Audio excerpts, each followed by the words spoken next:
menjadi bagaimana Kustomon akan lebih mungkin lebih maju. Langsung kepada Pak Edibo, waktu dan tempat kami bersama. Ya, terima kasih. Assalamualaikum warahmatullahi wabarakatuh. Waalaikumsalam. Bapak-bapak, ibu-ibu yang saya hormati.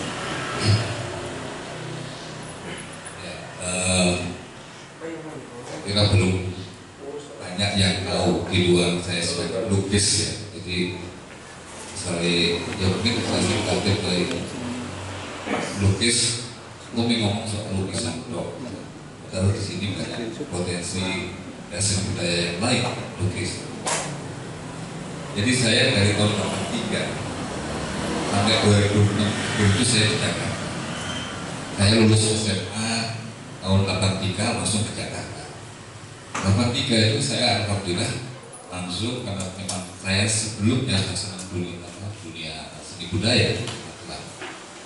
Di sana masuk komunitas-komunitas baik di Sanggar ya, teater, film.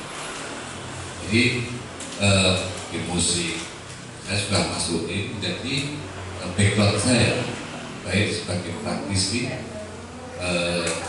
sebagai tapi kalaupun di film dan teater tujuan saya bukan di sebagai pemain ya. Saya menyadari secara fisik orang bagus dan yang gurih. Jadi saya di belakang layar sebagai khususnya di bidang tata panggung dan lainnya sebagai aktor.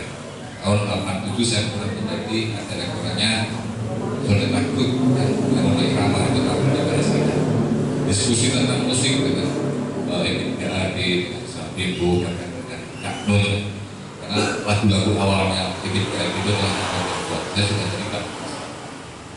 Kemudian di seni rupanya saya sebagai ilustrator awal, terus bekerja tahun 18 sudah jadi ilustrator. Mulai 89 saya dibaca di grupnya di Indonesia. Di waktu itu belum ada sistem ya, punya itu Kapal Surapalu. Saya tidak ada kaitannya sama itu. Saya ditugaskan di Aceh tahun 89 sampai 90 sebagai redaktur seni. Jadi saya wartawan punya jabatan redaktur seni. Jadi membawahi dengan seni apa saja. Di seni pertunjukan ada musik, ada teater, ada tari, ada itu. Seni pertunjukan, ada pantomim, dan di sastra, seni rupa, terus film. Jadi itu bidang saya. Baru lagi kembali ke Jakarta tahun 90. Jadi di Aceh itu dulu ada, kemudian beda. Selama 2 tahun di sana. Tahun 90 di Jakarta, tapi saya ditugaskan untuk keliling. Saya membawahi bidang seni budaya 11 orang grupnya media Indonesia, termasuk belakangan lahir namanya Blue TV. Jadi pengalaman saya tidak hanya di Jakarta dan juga di Aceh, tapi juga selain Jawa, di Bali, Manado, Banjarmasin. Ketika menjadi wartawan seni itu saya selalu bersentuhan dan bersinggungan dengan dunia seni. Nah ini yang saya akan tidak hanya di Nusantara, juga berbagai negara, baik negara Asia maupun negara di Eropa. Yang ini saya mau bagi. Jadi tahun 2005 saya pensiun dini, 2006 kembali ke Magelang. Awalnya saya memang nggak kepikir ya bakal sampai atau berdampak di Borobudur ini. 2006 saya di Magelang, bahkan beli tanah, dan sampai sekarang belum saya bangun itu di resume di nempel dengan hotel bintang 5 Burg Asri Penang. Kenapa? Karena ketika saya bersinggungan atau bersama-sama bekerja sama dengan para seniman di Borobudur itu kok merasa sering sekali di sini banyak sekali seniman dan kondusif banding maaf waktu itu Magelang ya, sedikit orangnya tapi foto-fotoan. Kok bilang ya ini Pak Mojo dapat tempat ya Mas ono yang sekarang akhirnya saya bisa sewa. Waktu itu masyarakat di sepanjang juga berharap saya beli tanah di sini, saya hanya bilang aja Pak bukan gitu. Memang saya di sini ternyata dapat tempat itu ya yang sekarang saya tempati di Batu. Di situ memang juga saya membuat uang itu khususnya buat berbagi ya. Saya support banyak seniman, tapi yang paling memang bidang saya yang saya tekun itu seni rupa. Tapi dulu itu sampai sekarang saya juga tapi di belakang layar seni pertunjukan, bahkan wayang saya punya panjang, saya pilih perancis juga wayang, bahkan penghargaan dari UNESCO itu tahun 2003 tapi diserahkan pada 2004 bulan April tanggal 21 kelahiran ini. Itu saya hadir di sana. Jadi setelah itu keliling Prancis menampilkan wayang golek, wayang kulit. Ini nanti juga pada waktu saya akan ceritakan bagaimana wayang Indonesia, wayang golek dan kulit itu di Laos, saya tahu itu satu kota. Jadi waktu itu saya ikut keliling di Paris, seperti di Bordeaux, di Laos, di Loire. Di Loire itu ada festival wayang dunia. Saya juga baru tahu ternyata tidak hanya Indonesia atau India saja, di Asia itu banyak, Asia Tenggara juga ya, di Kamboja, Thailand itu wayang semua. Bahkan Perancis yang saya antara ini juga ada wayang. Memang bentuknya tidak seperti wayang kulit, kayak boneka misalnya, tapi disebutnya wayang. Waktu tampil dalam wayang kulitnya dari Solo, ada Pak Suwarno. Terus untuk wayang golek itu namanya Wawan Gunawan Ardian, itu golek. Waktu itu dia masih staf biasa, ternyata sekarang posisinya sudah menjadi direktur atau bahkan di kementerian yang membawai wilayah dua, itu Jawa dan Kalimantan. Saya ketemu belum lama, tahun lalu ketika ada saya perdagangan, itu sudah 20 tahun tiba-tiba sudah menjadi orang nomor satu untuk bawahnya musik. Itu nanti ada kita. Ya, tadi sudah disampaikan oleh Mas Dodo. Jadi sebelum program yang sedang disusun tahun 2001 sudah menjalankan program namanya Kenali. Jadi menemukan apa potensi budaya yang ada di Desa Songo, kenali, digali, kemudian didata. Jadi data potensi budaya desa itu adalah kumpulan informasi dan pengetahuan tentang kekayaan budaya desa, baik yang bendawi maupun non bendawi, tangible maupun intangible, yang dituangkan secara partisipatif bentuk narasi, peta, foto, rekaman, video, dan kemudian data-data ini nanti akan dijadikan nanti namanya dokumen pemajuan kebudayaan desa atau disingkat DPKD. DPKD ini adalah dokumen yang memuat kondisi faktual, jadi yang ada, dan saya kira itu yang mutakhir, jadi yang saat ini dan permasalahan yang dihadapi desa dalam upaya pemajuan budaya usulannya.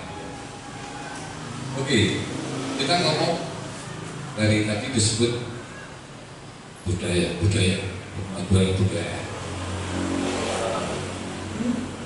Definisi budaya banyak sekali, banyak ahli menyimpulkan atau mendefinisikan budaya itu lah. Jadi kalau di Google ya, itu nanti menurut siapa? Tidak hanya Indonesia, di luar banyak sekali. Nah kita saya pikir nggak perlu bahas itu apa gitu. Jadi yang apa yang kita mau, program apa atau pemerintah yang mau buat itu saja. Tetapi sebagai gambaran, saya akan kutip aja ini kebudayaan versi Ki Hajar Dewantara. Dan apa pilih dia? Beliau Bapak Pendidikan. Saya kira pas banyak namanya Tunggal Negra, tapi seperti ambil yang Ki Hajar Dewantara. Jadi menurut Kiai Dewanto, manusia itu memiliki unsur potensi budaya, yaitu cinta, rasa, karsa. Cinta itu yang pikiran, rasa, karsa itu kehendak, keinginan. Cinta bersinggungan dengan kekuatan pikiran untuk merancang atau membuat sesuatu. Rasa, ya, hati ya, itu bersinggungan dengan kekuatan hati manusia untuk membuat sesuatu. Sedangkan karsa adalah apa? Spirit, semangat, dorongan dalam diri manusia untuk berbuat sesuatu. Jadi ketika potensi budaya itulah yang disebut kebudayaan. Jadi dengan kata lain, kebudayaan itu adalah hasil ciptaan kita, rasa karsa manusia. Jadi macam-macam bentuknya. Nanti bisa di ranah kesenian, kulinernya juga ada. Itu adalah hasil ciptaan dari hal. Jadi yang disebut kebudayaan. Budaya itu sudah jalan secara turun-temurun. Tapi budaya baru kita tidak bisa tolak, kan zaman kan juga berubah. Apalagi sekarang dengan berkembangnya teknologi, informasi, komunikasi itu memudahkan orang ya untuk apa saja, untuk beraktivitas. Bahkan ingin tahu sesuatu itu lewat handphone. Tetapi sehebat-hebatnya teknologi ya, kita bisa dialog dengan orang lain di belahan untuk bisa melihat maka dari digital dengan satelit lewat HP kita ya, kemana saja kita bisa menjangkau hal-hal yang dulu pernah terbayang. Tetapi tetap ada sebenarnya keinginan, kalau kita ngomong jujur, dia pengen rasa gitu. Borobudur misalnya kemarin ada larangan ketika nggak boleh naik, itu kan sangat bagus turunnya kan. Karena pengen masuk, saya pengen, paling enggak sama. Kalau kita misalnya mau mana lah ke Cina, ke tembok Cina, ya kan merasain di sana. Atau kemana saja, Mesir, ke piramida sana, atau ke Jakarta. Rasakan dulu Monas, kalau zaman dulu Monas itu tahu orang Monas, jadi kita sampai di Monas ya, saya pernah bilang ke ada teman saya, terus tahunan Monas gitu loh, dulu Monas juga berusaha, Monas itu mau bolak-balik 100 ya, mikro balik menaik itu 100 menaik kan untuk tahu, terus tahu dulu Monas itu wah 107, dipikirnya udah Jakarta 100 kali. Ada rasa tetap butuh dana. Dulu ada teknologi juga cukup rapi yang bisa mewujudkan tanda kutip impian banyak orang desa yang ingin piknik, ingin melihat sesuatu yang tak tercapai. Akhirnya ada komunitas di Jogja, S5 para fotografer itu yang mewujudkan tanda kutip impian mereka. Jadi mereka difoto di rumah masing-masing, ada di Bantul, ada di Wonosari, atau di mana-mana. Kemudian digabung di foto itu seolah-olah sedang di Menara Eiffel, sedang di mana-mana aja itu kira-kira 15 tahun yang lalu itu menjadi sesuatu. Belum muncul yang teknologi sekarang atau yang namanya AI itu ya itu lebih dasar lagi. Jadi itu hal-hal yang bisa dilakukan dengan teknologi. Tapi apapun orang tetap bikin. Banyak orang bilang apa yang saya bikin orang korbannya nggak ada.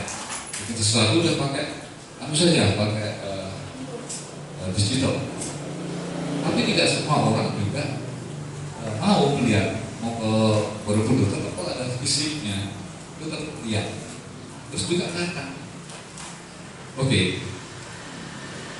Tadi kata Mas Bidro itu kan untuk pemajuan budaya dari program awal sampai terakhir. Semalam juga sempat saya tanya kan kebetulan dari Semarang semalam, dan ini memang tulis dari sebelum kesini tadi saya tanya ini goalnya apa sih pemajuan budaya itu tuh kolpo kok bacanya abstrak.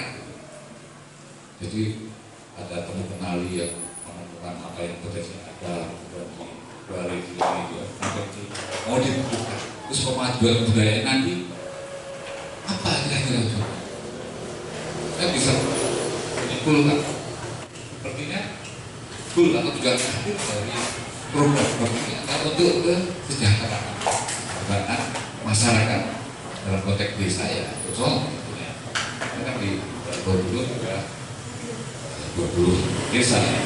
Karena untuk ini kemudian budaya desa ini, setahu saya lebih dari 200, tentunya dipilih. Ternyata dari penambahan saya dipilih itu dan ada juga market wisata. Memang secara eksplisit itu Kemendikbud itu wah ini nanti dijual untuk apa? Tidak mungkin. Seperti kan di Borobudur itu kan ada dua pengelola ya, dari Kemendikbud, Ristek sama pariwisata. Jadi nggak mungkin mikir duit gondola, mikir dari pariwisata. Jadi di sini sebetulnya bisa jadi juga arahnya kesejahteraan ini juga nanti kan bagaimana masyarakat sejahtera. Secara sini kan tentunya kan secara ekonomi itu bisa yang menghidupi lah. Kemudian kan dari dokumen ini nanti kemudian akan dirancang program 3 atau 5 tahun ke depan itu pasti. Coba dari situ nanti dirancang untuk menganggarkan. Jadi desa akan akan menganggarkan untuk aktivitas segala potensinya kita pilih saya. Tapi tentunya kan tidak setiap kegiatan itu akan disupport di duit. Dan bagaimana dengan ketika katakanlah tidak ada event yang dibuat, sementara masyarakat kan tetap harus hidup. Nah, tentunya kan gantungan tadi pariwisata tadi itu, saya pikir itu menjadi harapan nantinya. Nanti ada program-program yang dirancang ya ke depan untuk senianya, bahkan selain dunia seni budaya juga tadi ada Panti Onggo itu. Panti Onggo kan tidak mudah, tidak hanya sekedar mau melihat dunia saja, namanya cara buat. Saya pernah ke satu kota itu sekitar 3 jam dari Shanghai itu ada sebuah menjadi tujuan wisata. Itu proses dari pembuatan dari ulat sutra kepompong sampai jadi benang. Saya menarik kecil kayak bola kaku segini ditarik itu bisa lebar gitu. Itu sampai proses jadi kainnya, kemudian jadi busananya, bahkan ada perekat busana di situ. Terus ada semacam metal. Saya pikir misalnya aret, Pati Aret itu ya. Pati Aret itu saya belum tahu karena saya belum datang ke sana. Bagaimana supaya orang tertarik ke sana? Kan nggak mungkin kita hanya berharap orang-orang asing kan ke sana terus borong makanan yang dari itu kan, tidak, bukan itu yang masalah. Ada mahasiswa dari Jepang dia ambil master di Amerika. Dan ada saya juga dari Italia, dia ambil di S3-nya di Dayton. Tetapi untuk apa namanya mencari data dan menangani tesisnya itu dia di Indonesia melihat proses pembuatan tempe tradisional. Jadi dia datang ke sini kan untuk borong tempe, dia datang ke sini sana di daerah Lataran juga dan Bogor, dapat saya lupa. Dan setelah hari tingginya hanya berapa puluh, 50. Itu prosesnya sangat praktis. Itu dia berhari-hari di sana meneliti itu sebenarnya, dan nggak mungkin dia akan membuat Jepang seperti itu, tapi itu menjadi bahagia untuk orang-orangnya. Jadi, nah ini kan bisa dijual dalam arti kalau dijual BP-nya, tapi orang mau tahu tentang BP juga yang lain kan, potensi yang ada di kita. Ya, dari sekian banyak potensi budaya yang dimiliki oleh desa itu ternyata juga cukup juga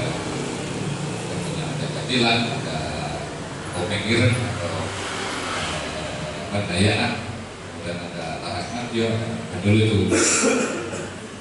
Ini yang sekarang ada, yang sudah punah, juga banyak sekali. Ini Laras Mantio pun katanya mati suri, makanya butuh ini nanti apa darah segar supaya kita gitu ya. Jadi namanya potensi yang sudah ada ini, ya kita harus kelola secara baik. Bagaimana mengelolanya? Nah tentunya kita bisa diskusi. Di sini saya juga akan berbagi. Kenapa di daerah lain itu misalnya